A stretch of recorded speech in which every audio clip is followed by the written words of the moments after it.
दौर पे नाज़ा थी दुनिया, हम अब वो ज़माना भूल गए।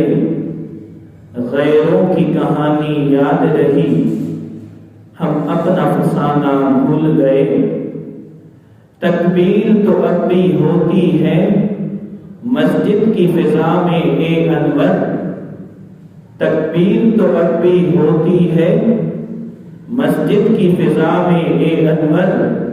जिस ज़र्ब से दिल हिल जाते थे वो ज़र्ब लगाना भूल गए। तौफीक इलाही सां अवां जे अॻियां क़ुरान मुक़द्दस जो तबरुकन कुछ आयत मुबारका पढ़े। दुआ है त अल्लाह तबारक व तआला सही सही ॻाल्हाइण, जानबेन खे सम्झण सम्झाइण ऐं उन ते अमल करण जी तौफ़ीक़ अता फरमाए। मुंहिंजा दोस्तो, रिवायत मुबारका में अचे थो त हिकिड़ो दफ़ो हुज़ूर अनवर सल्लल्लाहु अलैहि वसल्लम मौसम हज में बीठा हुआ त ग़ालिबन अरफात जो मैदान हो या हरम में त पाण करीम सल्लल्लाहु अलैहि वसल्लम जन फरमाइन था, अल्लाह तबारक व तआला मुझे अॻियां तमाम उम्मतूं पेश कयूं। हाणे इहे जेके तमाम उम्मतूं पेश थियूं त इहा कशफ वारी हिकिड़ी सूरत हुई त अल्लाह तबारक व तआला तमाम मनाज़िर हुज़ूर अकरम सल्लल्लाहु अलैहि वसल्लम के अॻियां ज़ाहिर किया। पोइ पाण करीम सल्लल्लाहु अलैहि वसल्लम जन फरमाइनि था त पहिरियों उम्मतूं नज़र आयूं, थोड़ियूं उम्मतूं, यानी चूंकि अंबिया किराम जे हिसाब सां जेतिरा अंबिया किराम ऐं जेतिरा माण्हू उन्हनि खे मञियो त अल्लाह ताला ॾेखारिया त हिकिड़ो को पैगंबर अचे, उन पैगंबर जी उम्मत काथे हिकु माण्हू आहे, काथे 5 माण्हू आहिनि, काथे 10 माण्हू आहिनि, काथे 50 माण्हू आहिनि, काथे 100 माण्हू आहिनि। इएं यानी उम्मतुनि जो तादाद घटि वधि नज़र ईंदो वञे पियो। अचानक हिकिड़ी उम्मत साम्हूं आई, तमामु घणी, जंहिंजो तादाद तमामु घणो हो। त पाण करीम सल्लल्लाहु अलैहि वसल्लम फरमायो त हे कहिड़ी उम्मत आहे? जवाब मिलियो, साईं हे हज़रत मूसा अलैहि सलातो वस्सलाम जी उम्मत। छो त हज़रत मूसा अलैहि सलातो वस्सलाम जी उम्मत तादाद में घणी हुई। पोइ हुज़ूर अनवर सल्लल्लाहु अलैहि वसल्लम ने फरमाया था, अचानक अहिड़ी उम्मत अॻियां अची वई जो सॼो मैदान भरिजी वियो ऐं पहाड़ वग़ैरह लबरेज़ थी विया ऐं ॾिठमि त तमामु घणी उम्मत जी तादाद। पोइ पाण करीम सल्लल्लाहु अलैहि वसल्लम जन खे ॿुधायो वियो त हे तव्हांजी उम्मत आहे। पोइ हुज़ूर अकरम सल्लल्लाहु अलैहि वसल्लम जन फरमाइनि था, मूंखे सॾ थियो, या मुहम्मद अरज़ीत, ए मुहम्मद सल्लल्लाहु अलैहि वसल्लम तू राज़ी आहे? त पाण करीम सल्लल्लाहु अलैहि वसल्लम फरमायो, भला जी मुंहिंजा रब, मां राज़ी, मां इन ते राज़ी आहियां, मां ख़ुशि आहियां त मुंहिंजी उम्मत जो तादाद ॿियनि उम्मतुनि खां घणो आहे। पोइ अल्लाह साईं फरमायो, इन हाउलाए सबईन अल्फन यदखुलून अल जन्नत बिगैर हिसाब।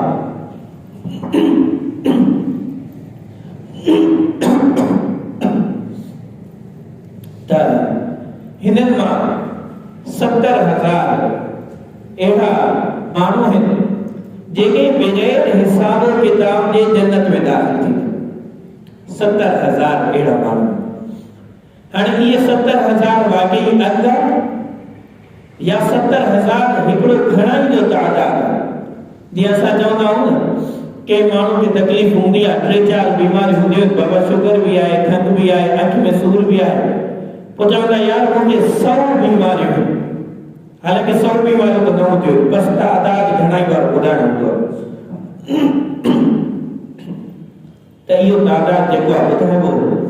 त एतिरियूं त ईअं अल्लाह ताला हिकिड़ो तादाद ॿुधायो त तव्हांजी उम्मत मां तमामु घणनि माण्हुनि खे बचो वेंदो। 70,000 इहो तादाद हुजे बि सही आहे, न त 70,000 तादाद न आहे, बल्कि हिकिड़ी घणाई ॿुधाइणी आहे त मुंहिंजा महबूब तव्हांजी उम्मत मां तमामु घणनि माण्हुनि खे बग़ैर हिसाब किताब जे अल्लाह साईं जन्नत में दाख़िल कंदो। उहे केरु हूंदा? पाण करीम सल्लल्लाहु अलैहि वसल्लम जन उन्हनि जूं 4 वस्तू बयान कयूं त 4 क़िस्म जा माण्हू हूंदा जेके बग़ैर हिसाब किताब जे जन्नत में दाख़िल थींदा। उन्हनि में 4 वस्तू हूंदियूं। पहिरीं वस्तू उन्हनि में इहा हूंदी त उहे पंहिंजे जिस्म खे दागाईंदा न। दागाईंदा कीअं? अरबन में रिवाज हूंदो जेको माण्हू सख़्तु बीमार थिए, हाणे काई उमेद न हूंदी उनजे सही थियण जी, पोइ अरब छा कंदा हुआ, उन्हनि खे ॾिसंदा हुआ त हाणे कीअं हिनखे सही कजे, पोइ आख़िरी उनजो इलाज इहो हूंदो शीखा तपाए करे उनजे जिस्म खे हणंदा हुआ त इहो माना हिनखे जॾहिं तकलीफ़ थींदी त उहो तकलीफ़ घटि महसूस थींदी, त इहो जिस्म खे दागाइणो माना इलाज में मुबारक। इहा शइ अरबन जी आदत हूंदी त हुज़ूर अकरम सल्लल्लाहु अलैहि वसल्लम फरमाया जेकी टियनि कॾहिं जिस्म जेके न जिस्म दागी न हूंदा इहो कमु न कंदा। त छो त इलाज जी बि हिकिड़ी हद हूंदी आहे। ईअं न आहे हिकिड़ो इलाज यानी इन में यकीन न हूंदो त इहो माण्हू जेको आहे इहो तंदुरुस्त थी वेंदो, बल्कि हिकिड़ी उमेद हूंदी त मुमकिन आहे हिन खां पोइ हिनजी तकलीफ़ घटि थिए। पोइ इन उमेद जी बिना ते हुनजे जिस्म खे इएं तंग कंदा ऐं शीखा तपाए करे हिनजे जिस्म में हणंदा। हिकु त इहे माण्हू दुर्खे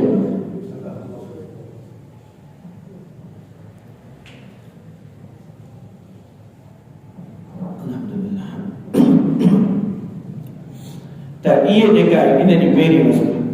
ॿी वस्तु साईं जन इहा ॿुधाई त उहे माण्हू जेके बदशुगूनी बदफाली न कंदा हूंदा। जीअं असांजे उम्मत में बि इहो ई रिवाज आहे त माण्हू चवंदा आहिनि त फलाणे शख़्स जी सूरत शक्ल ॾिठमि तॾहिं मूंसां हे हालत थी आहे, या हिकिड़ो कारो बिलो मुंहिंजे अॻियां टपी वियो तॾहिं मूंसां इहा हालत आहे, या अॼु खीर उॿरी करे हेठि किरियो। हालांकि इहे सभु हिंदवाना उहे रस्मूं आहिनि, उन्हनि जा ख़्यालात हूंदा आहिनि, पर असां में बि अची चुका आहिनि फलाणी शइ जे करे साईं हे कमु थियो, इहा बदफाली। त नबी साईं फरमाया इहा बदफाली बि जेका आहे इहा बुरी आहे, त इहा बि न हूंदी। ऐं अच्छा इहा अञा ॻाल्हि हले पई त हज़रत उकाशा सहाबिया नंढो उथी बीठो, उथी करे चवणु लॻो या रसूल अल्लाह फदअल्लाह अन यजअलनी मिनहुम। साईं मुंहिंजे लाइ दुआ घुरो त अल्लाह साईं मूंखे इन्हनि मां पढ़ाए। त हुज़ूर अकरम सल्लल्लाहु अलैहि वसल्लम फरमाया अंत मिनहुम, तो इन्हनि मां जेके बिना हिसाब किताब जे 70,000 माण्हू जेके जन्नत में दाख़िल थींदा तूं उन्हनि मां। त सहाबा सम्झो हाणे हज़रत उकाशे जे लाइ नबी साईं दुआ घुरी आहे त असांजे लाइ बि घुरंदा। त ॿियो साहिब बि उथी बीठो साईं मुंहिंजे लाइ बि दुआ घुरो। त हुज़ूर अकरम सल्लल्लाहु अलैहि वसल्लम फरमायो सबक़क बिहल उकाशा, उकाशा इन ॻाल्हि में तोखां सबक़त खणी वियो, बसि इहा इन जे लाइ दुआ हुई, हाणे तव्हां बसि अल्लाह सां घुरो। त इहे 2 माण्हू हुया त जंहिंजे लाइ हुज़ूर साईं फरमाया त इहे कमु न कंदा हुजनि, बदफाली बदशुगूनी ग़लति यानी तसव्वुर, ऐं ॿियो इहो त पंहिंजे जिस्म खे दागाईंदा न। ऐं टियों उनजी वस्फ़ इहा आहे, नबी साईं फरमायो हुमुल लज़ीन ला यस्तरकू, उहे माण्हू जेके तावीज़ झाड़ फूक वग़ैरह इहे न कराईंदा, इहे माण्हू बि बग़ैर हिसाब किताब जे जन्नत में वेंदा। ऐं इहो माहौल असां वटि आम आहे तावीज़ वारो झाड़ वग़ैरह वारो इहो माहौल आम हाणे इहा शइ जाइज़ आहे या नाजाइज़ आहे इन में ॿिनि क़िस्मनि जा राया ऐं असांजो मुआशिरो तव्हां जेकॾहिं ॾिसंदव त तव्हांजी नज़रनि में ॿिनि क़िस्म जा माण्हू हूंदा हिकिड़ा उहे माण्हू जेके चवनि था बिल्कुलु हराम नाजाइज़ बिल्कुलु हराम ऐं नाजाइज़ कमु ऐं हिकिड़ा चवंदा आहिनि त न हलाल जाइज़ कमु त हाणे ॾिसूं त आहे छा जॾहिं पाण करीम सल्लल्लाहु अलैहि वसल्लम बि मना फरमाई आहे त आख़िर छाजे लाइ हुज़ूर अकरम सल्लल्लाहु अलैहि वसल्लम मना फरमाई हालांकि असां ॾिसूं था त पाण करीम सल्लल्लाहु अलैहि वसल्लम जंहिंजी हयात तय्यबा में अहिड़ा वाक़िया पेश अचनि था जो पाण करीम सल्लल्लाहु अलैहि वसल्लम पाण पढ़ी करे शुकारनि था ऐं हुज़ूर साईं करे अगरचे तावीज़ त नाहे लिखियो पर पाण करीम सल्लल्लाहु अलैहि वसल्लम जंहिंजे अॻियां तावीज़ आंदो वियो आहे सहाबा किराम तावीज़ लिखियो आहे ऐं पंहिंजे ॿारनि खे बि पारायो हाणे इहा शइ बि आहे त इन ते कुझु ॿुधायां त हुज़ूर अकरम सल्लल्लाहु अलैहि वसल्लम जन बाक़ाइदे कुझु शयूं सेखारियूं मिसाल जे तौर ते को शख़्स बीमार आहे उन ते तव्हां वञो था त पाण करीम सल्लल्लाहु अलैहि वसल्लम जन हिकिड़ो अमल सेखारियो आहे त उन शख़्स वटि वञी करे इहो पढ़ो अज़हिबिल बास अल्लाहुम्मा रब्बना अज़हिबिल बास वश्फि अंत शाफी ला शिफा इल्ला शिफाउका शिफाअन ला युगादिरु सक़मा इहो पढ़ो उन जी बीमारी दूर थी आहे इहो साईं पाण सेखारे हज़रत अबू सईद खुदरी रज़ियल्लाहु ताला अन्हु पंहिंजे काफ़िले सां गॾु वञे थो रस्ते में हिकिड़ो मंज़र पेश अचे थो त कंहिं ॻोठ में होटलनि वग़ैरह जो को निज़ाम न हुयो त हज़रत अबू सईद खुदरी रज़ियल्लाहु ताला अन्हु वेंदे पोइ उते उन्हनि ॻोठ वारनि खे चयो त असांजी बाबा महिमानी कयो ज़ियाफ़त कयो ऐं अख़लाक़नि तव्हां बि पंहिंजे माहौल में ॾिठो हूंदो ईअं हूंदो अॻे त इहे होटलनि जो बंदोबस्तु ऐं सिस्टम न हूंदो घरनि में माण्हू महिमानी का कीमाईंदा न हुया बल्कि ज़ियाफ़त बाक़ाइदे माण्हुनि जी कंदा हुआ त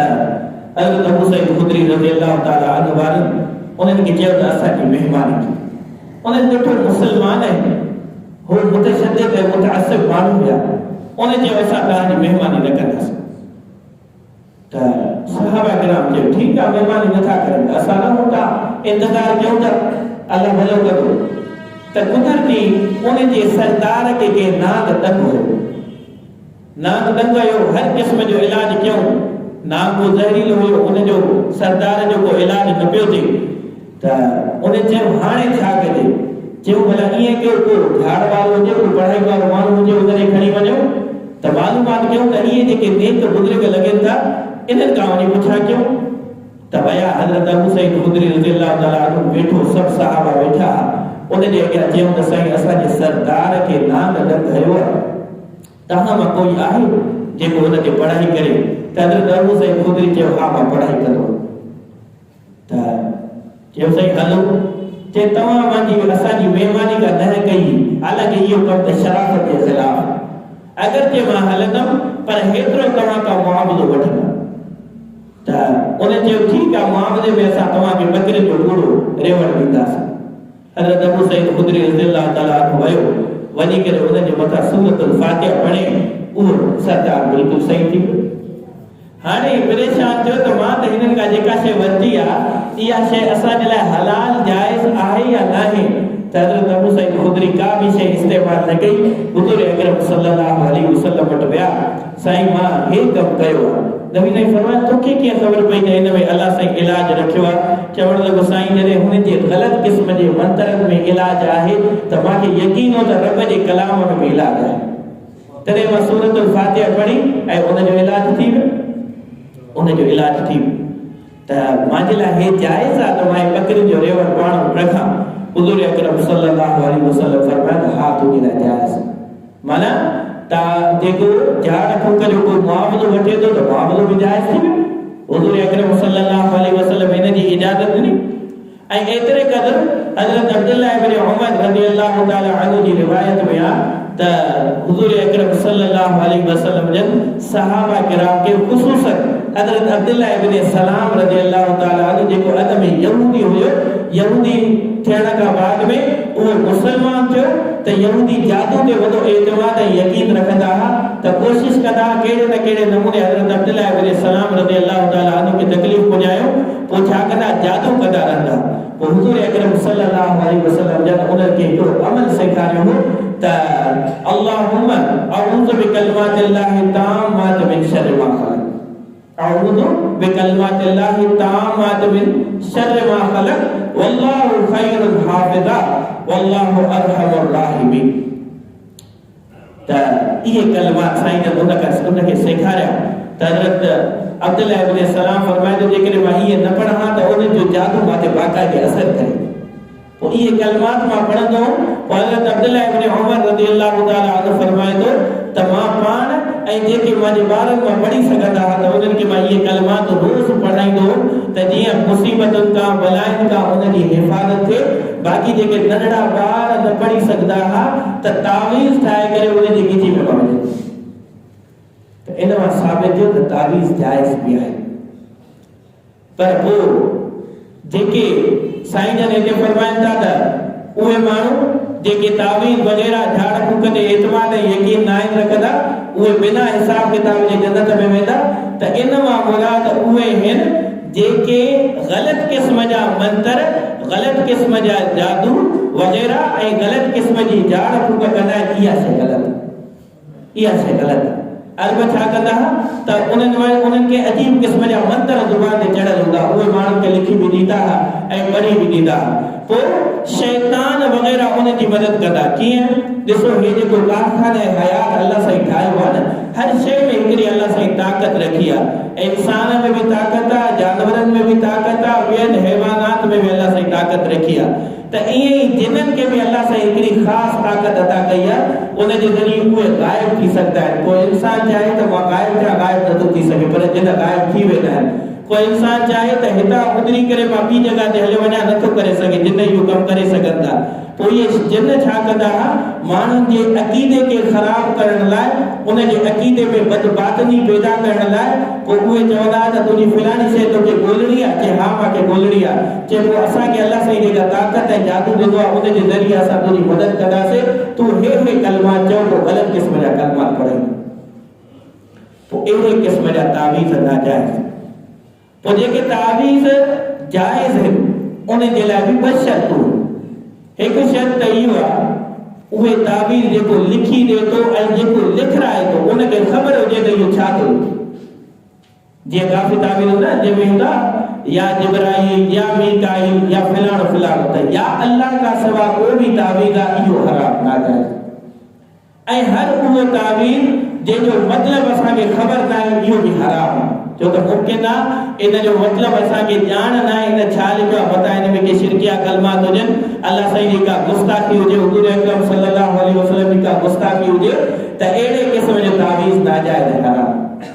ऐं इहो अक़ीदो रखणु त मुंहिंजो कमु इन तावीज़ मां ई थींदो, इन अमल मां थींदो, इहो बि हराम ऐं ग़लति कमु आहे। छो? कमु करण वारी ज़ात अल्लाह साईं जी आहे, हे हिकिड़ो ज़रियो ऐं सबबु आहे। ॾिसो न, जेकॾहिं सिर्फ़ु तावीज़ात वग़ैरह ऐं झाड़ फूक में ताक़त हुजे हा, जीअं अॼोका माण्हू असांखे बेवकूफ़ बणाए करे ईंदा आहिनि, त पोइ उन्हनि खे सोचणु खपे त हुज़ूर अकरम सल्लल्लाहु अलैहि वसल्लम खां वधीक बि कंहिंखे इल्मु हुयो छा? त काफ़िरनि सां पोइ जंगियूं विढ़ण जूं कहिड़ियूं ज़रूरत हुई? पाण करीम सल्लल्लाहु अलैहि वसल्लम जन सिर्फ़ु हिकिड़ा कलमात पढ़ंदा, अची करे उहे क़दमनि में वेही रहे। त साईं जन त ईअं न कयो, साईं जन त उथिया, तलवारूं खयूं, विढ़िया, न त जीअं असां वारा जाइल आमिल जा बाबा हे कलमो पढ़ो मरहूम क़दमनि। त असां चवंदा साईं चयो, ॻाल्हि ख़तमु। बाबा इहा ग़लति शइ आहे, हराम शइ, इहा वॾे में वॾी जहालत आहे। ऐं ईअं बि न आहे त हर तावीज़ लिखण वारो नेक ऐं बुज़ुर्ग हुजे। काफ़ी माण्हू हूंदा आहिनि, बाबा जेके दाढ़ी शेव थियल आहे, उहो जेकॾहिं तावीज़ लिखे थो, उहो त कलमा जो अगरि जे असर थियो, पर ईअं न आहे त उहो हाणे नेक आहे। उहो जेकॾहिं नबी साईं जी सुन्नत नथो रखे त माना उहो नेक कॾहिं नथो थी सघे। चवंदा आहिनि न काफ़ी माण्हू, नहीं दाढ़ी त हूंदी आहे दिलि जी, बाबा दिलि जी दाढ़ी त पोइ इहो खाइण पीअण ईमान सॼो पोइ दिलि जो कमु आहे, ज़ाहिरी त तव्हां मञो ई न। त दाढ़ी भी हुआ दाढ़ी जेका हुजूर अकरम सल्लल्लाहु अलैहि वसल्लम रखी तवानी दिलियूं भला नऊज़ बिल्लाह नबी साईं का वधी वयो जा हुजूर अकरम सल्लल्लाहु अलैहि वसल्लम जंदी दिलियूं त आला अतर पाकीदा किस्म जी दिली त पाण करीम सल्लल्लाहु अलैहि वसल्लम उन जे बावजूद भी दाढ़ी रखन पिया त इहा कहिड़ी जहालत आहे हिन माण्हू खे ज़ाहिरी दाढ़ी न आहे पर दिल जी हिनखे दाढ़ी आहे इहा वॾे में वॾी बेवकूफ़ी त दाढ़ी न आहे माना इहो शख़्स नेक न आहे बाक़ी इहो तावीज़ ॾिए थो त इहो तावीज़ में हिकिड़ो असर कलमात में असर रखियल हूंदो आहे त इहा का वॾी ॻाल्हि कान्हे पोइ पर कॾहिं कॾहिं कम बि माण्हू जो थियणो हूंदो आहे पोइ माण्हू सम्झो था तावीज़ जे करे थी वियो इहा बि अक़ीदे जी वॾे में वॾी ख़राबी अॼोका आमिल वॾे में वॾा बदबख़्त आहिनि माण्हू खे बेवकूफ़ ऐं जाहिल बणाईंदा माण्हू वेंदो आहे उन्हनि खां तावीज़ वग़ैरह लिखाए ईंदा आहिनि पोइ चवंदा आहिनि बसि तावीज़ में कमु थी इहा वॾे में वॾी जहाल हज़रत मौलाना रशीद अहमद गंगोई रहमतुल्लाह वटि हिकिड़ो शख़्स आयो ही तो वॾो आलिम आहे अॼु वॾा हदीस जा किताब हिन जा लिखियल आहिनि उन वटि अची करे चवणु लॻो साईं हेॾा वॾा आलिम हो त मूंखे को तावीज़ त ॾियो चवणु लॻो मूंखे त तावीज़ जेको आहे ॼाण ई न साईं मूंखे तावीज़ लिखी ज़िद करे बीठो हाणे जाइलनि जो त इहो हूंदो बाबा जेके तावीज़ न आहे इहो आलिम ई न आहे त मौलाना रशीद अहमद गंगोई रहमतुल्लाह मजबूर थी करे लिखियो मेरे मौला मैं जानता नहीं ये मानता नहीं इसका काम कर दे जब आगे खबर ना है ये मने न तो इने जो काम कर इने जो काम करे थे त जी जे वो तावीज़ ने उन्हें कम थियो बाद में मिठाई पड़ी और नहीं मुझे कम थियो लिखे न कुछ भी त एड़े किस्म जा हिकड़ा माण्हू समझदा आहिनि हर शइ में तावीज़ हूंदो आहे त इहे हज़रत रशीद अहमद गंगोई रहमतुल्लाह वटि हिकिड़ी औरत आई चवण लॻी साईं मूंखे को तावीज़ ॾियो मुंहिंजी सीट जेका आहे उहा सिधी नथी निकिरे मां सीट कढां थी सिधी नथी निकिरे चिमी थी वञा एॾी क़िस्म जी जहालत माना ज़रे ज़रे में असांखे तावीज़ ऐं को अमल खपे ज़ाहिरी कोई कमु नाहे करणो बाबा जेकॾहिं तावीज़नि ते ईअं हर शइ थींदी वञे हा न त हुजूर अनवर सल्लल्लाहु अलैहि वसल्लम जन खे हेॾा जहाद करण जी ज़रूरत न पए त जहाद करण जी ज़रूरत बिल्कुलु न पवे हिकिड़ो तावीज़ हुजे काफ़र ढेर थी वञे न पर पाण करीम सल्लल्लाहु अलैहि वसल्लम तलवार खयूं आहिनि विड़िया आहिनि त इन जे करे इन्हनि में काई तासीर न आहे हा को मजबूर माण्हू आहे अल्लाह साईं कमु करे थो त अल्लाह साईं जी मर्ज़ी आहे बाक़ी इन तावीज़नि में काई हक़ीक़त न आहे इंसान जो अक़ीदो आस्ते आस्ते ईअं ख़राब ऐं ख़तमु थी वेंदो हा मजबूरी मां जाइज़ बि आहिनि जीअं ॿुधायो हेॾा सारा मिसाल ॾिनमि त उहे दुआयूं माण्हू पढ़े ऐं इन्हनि में को सवाब बि न आहे न तावीज़ लिखण वारे खे सवाब मिलंदो आहे न तावीज़ वठण वारे खे हिकिड़ो इलाज आहे इलाज में कोई सवाब न हूंदो आहे मां तव्हांखे ॿुधायां त इन तावीज़ ऐं झाड़ फूक वग़ैरह जा पैसा वठण बि जाइज़ आहिनि हालांकि इबादत ते पैसा वठण त जाइज़ न हूंदा आहिनि हिन में त जाइज़ आहिनि हुजूर अकरम सल्लल्लाहु अलैहि वसल्लम हुन साहब खे चवनि था ठीकु आहे बाबा इहो ॿकरियूं पंहिंजूं इस्तेमालु कर त इन जे करे इहा का इबादत न आहे इबादत इहा आहे दुआ करो उहे दुआयूं सिखो जेके हुजूर अकरम सल्लल्लाहु अलैहि वसल्लम जन असांखे सेखारियूं आहिनि उन्हनि जे ज़रिए तव्हांजा कम बि थींदा कमु न थियो त तव्हांखे सवाब लाज़मी तौर ते मिलंदो त इन जे करे पंहिंजे ज़हननि मां इहे शयूं फेरे छॾियो त इहे आमिल वग़ैरह जेके अमलियात जे एतबार सां असां हे कमु कंदा आहिनि माण्हू वरी हिनखे चवंदा आहिनि साईं इहो रूहानी इलाज आहे रूहानी इलाज थींदो आहे अख़लाक जो किरदार जो पंहिंजे अंदरि तकबर खे ख़तमु करण जो वॾाई खे ख़तमु करण जो इहो रूहानी हे रूहानी न आहे हे हिकिड़ो इलाज आहे जेको माण्हू मजबूरी में इस्तेमालु करे सघे त इन जे करे हर माण्हू कोशिशि करे ऐं ॿियो अॼोका आमिल त हेॾा ठग आहिनि त जिन अगरि जे उन्हनि जा मुसफ़र हूंदा आहिनि हिकिड़ो दफ़ो को शख़्स उन्हनि ते वेंदो आहे न त उहो सॼी उमिरि लाइ फासी पवंदो छो त उन जी कमाई जो ज़रियो इहो आहे हिकिड़ो तावीज़ ॾींदा बाबा सही थी वेंदो शैतान जी ताईद हासिल थी वई उहो माण्हू सही थी वियो महीने खां पोइ हुनखे यकीन हूंदो आहे जेकॾहिं सफ़ा तंदुरुस्त थी वियो त पोइ त मारे न ईंदो न पोइ छा कंदा महीने खां पोइ को न को हुन ते अमल करे छॾींदा वरी वीचारो बीमार तव्हां ॾिसो न जे अक्सर जन माण्हुनि खे तावीज़ ऐं धागा ॿधल हूंदा त उहे घणा बीमार रहंदा आहिनि ऐं जेके माण्हू आज़ाद हूंदा आहिनि उहे ख़ुशि हूंदा आहिनि छो त उहो वियो आमिल ते हुनखे रस्तो ॾेखारे ज़ाहिरी एतबार सां हेॾी दाणी सां नेक बुज़ुर्ग आमिल लॻे पियो पर अंदरि जो ठॻो त इन जे करे इन्हनि शयुनि खां ख़ुसूसी तौर ते बचो ऐं इहा तमामु वॾी ख़राबी असांजे मुआशिरे में फैलिजी वई आहे त इन आमिलनि वग़ैरह खां बचो ऐं इंशाअल्लाह अल्लाह साईं ते भरोसो ऐं तवक्कल रखो ऐं चौथी वस्फ़ जेके 70,000 जी हुज़ूर साईं फरमायो त जंहिंजी बख़्शिश थींदी बग़ैर हिसाब किताब जे जन्नत में वेंदा उहे अल्लाह ते तवक्कल रखंदा त हर मामले में माण्हू छा करे अल्लाह साईं ते तवक्कल रखे हुनजी कामयाबी ऐं ॿियो हिकिड़ो मसइलो हुयो त अॼोके वक़्त में माण्हू वार गॾाए करे औरतूं ख़ुसूसन ऐं मर्द पोइ इहे फ़रोख़्त कंदा आहिनि, विकिणंदा आहिनि। पोइ इहे ख़रीद करे हो माण्हू हिन जी विग वग़ैरह बि ठाहींदा आहिनि, काफ़ी शइ थींदी आहे। त इहो मसइलो सम्झी छॾियो त वार विकिणणु बल्कि इंसान जो कोई उज़्वो कोई जुज़ विकिणणु या रत के पैसा ते विकिणणु हराम ऐं नाजाइज़ कमु। इहे तव्हांखे 1000 2000 2-3 रुपया जेकॾहिं हराम जा मिलंदा त ॿी न के बीमारी में चोरी चकारे में इहे निकिरी वेंदा, इन जो कोई फ़ाइदो न थींदो। इन जे करे इहे वार ख़रीद करण बि हराम, छो त अल्लाह साईं इंसान जे हिक जुज़ जी अहमियत रखी आहे। इन वार जी वॾी अहमियत आहे। औरत खे त हूअं ई पर्दो करणो आहे, इहे वार जेके किरदा आहिनि इहे बि दफ़न करणा आहिनि, ॿिए मर्द लाइ ॾिसण इहे बि जाइज़ कान्हे। त उहे ई वार जेकॾहिं फ़रोख़्त करे ॾींदव त इहो पोइ वरी शिकायत हूंदी आहे, साईं मथे में सूर रहे थो ऐं तकलीफ़ रहे थी, त बाबा उहे वार ॾींदव, उहे वारनि खे बाहि में हेॾे कंदा होॾे कंदा, मसाला हणंदा वग़ैरह कंदा, इंसानी जुज़ आहे। अवां पंहिंजे जुज़ जो पाण एतिराम न कयो त लाज़मी बीमारी बि लॻंदी। त इन जे करे इन शइ जो वॾो बचाव कयो, वारनि खे पूरे छॾियो, उनजो इकराम अल्लाह साईं अव्हांखे इज़त वारा रखियो आहे त पाण खे बि इज़त वारा रखो। त इहे वार फ़रोख़्त न कयो, वार वठणु विकिणणु हराम ऐं नाजाइज़। इन खां पाण खे बि बचायो ऐं पंहिंजे घर वारनि खे ख़ुशूसी तौर ते सम्झायो त बाबा इहे वार विकिणणु नाजाइज़ ऐं हराम। जेको चयो अल्लाह ताला मक़बूल मंज़ूर फरमाए।